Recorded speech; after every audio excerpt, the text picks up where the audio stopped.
Alright, I'll be frank with you. The title of this video is a little clickbaity, since only a couple of things you'll see here will be comebacks, in the sense where somebody was doing well, then they were negligible or did poorly, and then they were back on top yet again. This list today is going to be more like some comebacks and some this queen did poorly at one point and then she mostly did well. This video was inspired by first Silhouette's comeback, rise through the ranks, run on Drag Race Philippines, and now, more recently, Jumper's Blonde's comeback from the low placements on Drag Race UK Season 4. In order to have been chosen for this list, a queen has to have been safe, low, or in the bottom 2 for a while, and then high or win for another while, without getting eliminated right after that. Track records like Alyssa Edwards or Carmen Carrera had, where they had a singular high placement, do not count here. Nor does a Diabetes-esque track record with no consistency in placing high count either. For this list, I only looked at the Ru-judged seasons, because I haven't seen every single spin-off possible, and you forgot. Or why don't you watch? Comments give me diarrhea. So, if you want to mention any Spain, France, Thailand, Italy, Pangea, Mars, Atlantis, etc. queens that could have made the list, please do so. If you enjoy what I do here and want to see more videos like this or any other type of stuff I make, please do consider liking, commenting, and subscribing to the channel. You can also further support me like all of these lovely people on Patreon. I want to give a special shout out to my new supporters on Patreon, Maddie. Maybe. In the 10th place, we have a 3-way tie with the top 3 queens of Drag Race Season 12. These 3 queens are the lowest here on this list because historically, my interpretation of the low and high placements on that season, in the second half of it at least, differ from the Wikia placements. Mostly because the season was re-edited terribly, so there was often going to be confusion, and because Gigi and Crystal got more favoritism than Jaida got screen time in her winning season, which you can imagine is a shame. Jaida has a nice beginning in the competition, starting with a win-save high streak, after which she has a streak of 3 safe placements, rendering herself virtually invisible in the season. However, after that, she has a streak of high placements and wins, save for episode 11's bottom 2 placement. Gigi Goode has a fantastic start of 1 safe placement, 2 high placements, and 3 wins, which then roll into a 4-episode streak of low placements. This part right here is where most people will disagree with, and that's fine of course, but I explained my reasoning for marking her as low in these episodes in Season 12's official cast ranking, so check that out before commenting about how I'm delusional, wrong, hateful, or whatever, as if these placements carry any merit in the real world. Gigi Goode then does come back to those high placements in her penultimate and ultimate showing in the season. Crystal did not have a strong beginning. In fact, she danced around a safe and low placement for 5 episodes in a row,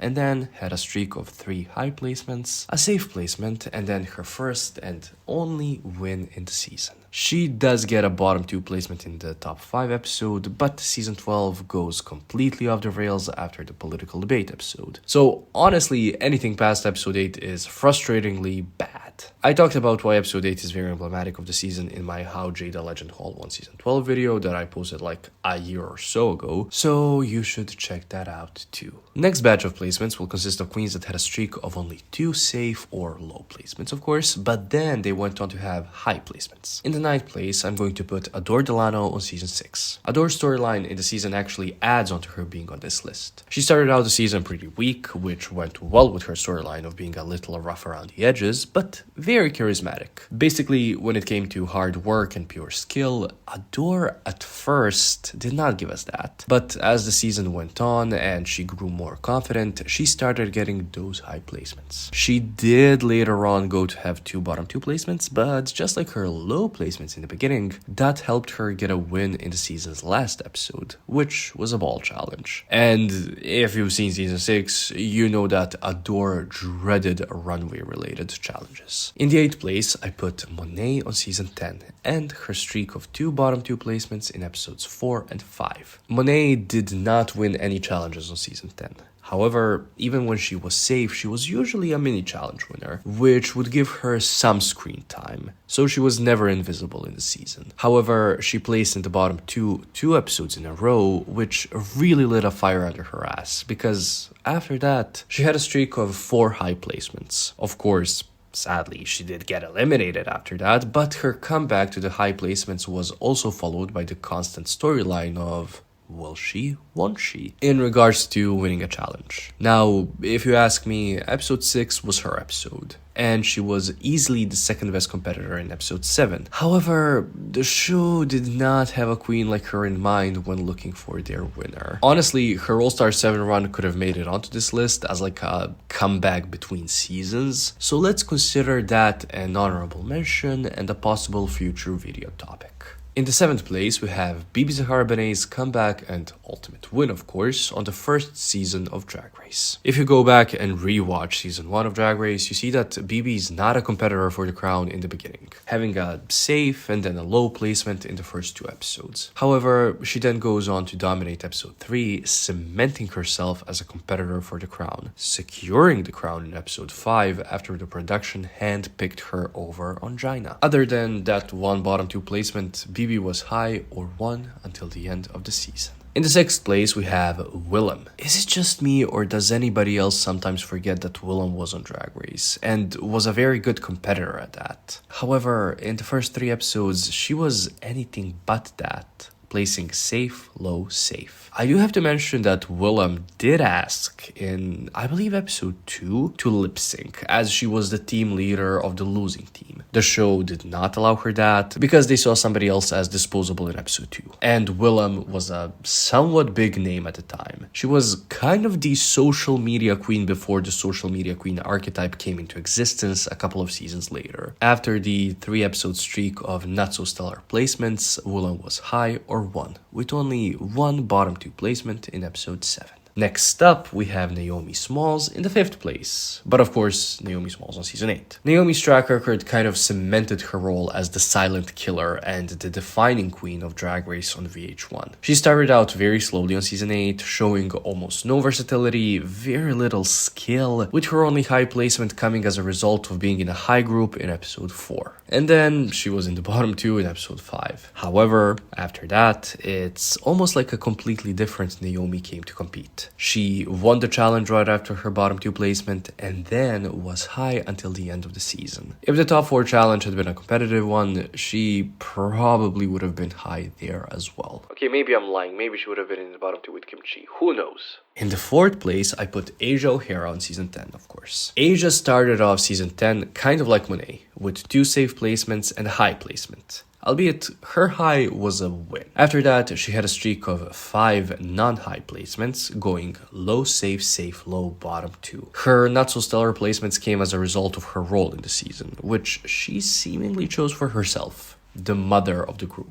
Her first low placement happened because she was helping everyone in the ball, but then could not finish her garment in time. Her safe placements happened because there were simply people that did better than her overall, but she was not the worst. However, her next low placements came as a result of her poor impersonation skills, first doing Beyonce and then Cher. After that, Asia got a win, a safe placement, and then a high placement in the season's penultimate competitive episode. I do have only one question though. When is Asia going to be on All Stars? That queen deserves to get her flowers finally. Flowers can attract butterflies though, so maybe that's why it hasn't happened yet.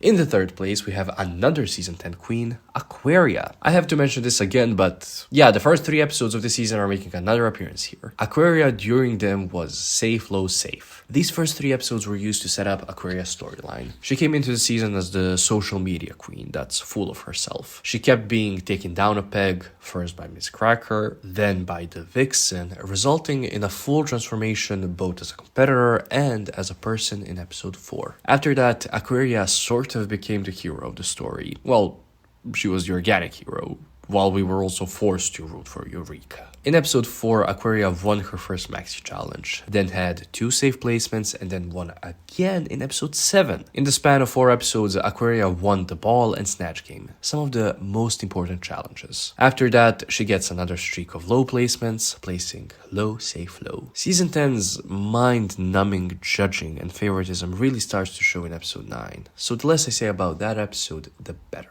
And then, of course, after that, she simply thrives. She had both a comeback and a complete shift in her placements. In the second place, as per tradition, we have Raven on season 2. Raven's here on this list for multiple reasons. First, she had 4 weeks of not that good of a showing on season 2, placing safe, bottom 2, safe. Second, her story in the season somewhat depended on this sort of a poor beginning. While most of the other competitors lost steam as the season kept going, Raven just kept getting stronger. After episode 4, she never placed below high and had 2 maxi challenge wins. To this day, people think of Raven as robbed of the crown on season 2, proving that first impressions can be wrong. I'm not going to try to argue that Raven is not a good competitor or a good drag queen, like fuck no, she's a great drag queen, but I think her great placements in the latter part of the season are due to the lack of great competition, because when she competed the next time on All Stars 2, she was not that great. And then also the production wanting to push her as the main villain of the season. And in the first place, we have the winner of season 7, Violet Chachki. While I was going through my tables and doing research for this video, I did not have Violet in mind as possibly making the list. I completely forgot how mediocre she was during the majority of season 7's competition. She started the season with a win and a high placement, but then after that, she went low, safe, low, low, safe, safe, low. 7 episodes of not being anywhere near the top 3 placements wise. Honestly, that's a little shocking for a winner. Her track record is heavily helped by her then wins in the last 2 competitive episodes of the season. Season 7 in general was very confusing, as it had this weird mix of social media and look queens as opposed to character-driven comedy queens and performers. And the challenges reflected that, as there were 4 comedy, acting, or singing group challenges, 4 design or fashion-related challenges, 2 dance/performing challenges, and 1 full-on comedy challenge. Violet struggled in the acting and comedy challenges, but thrived in the design or performing challenges. Which, like, yeah, that's where her strengths are. And is there a greater comeback than actually ending up winning the season?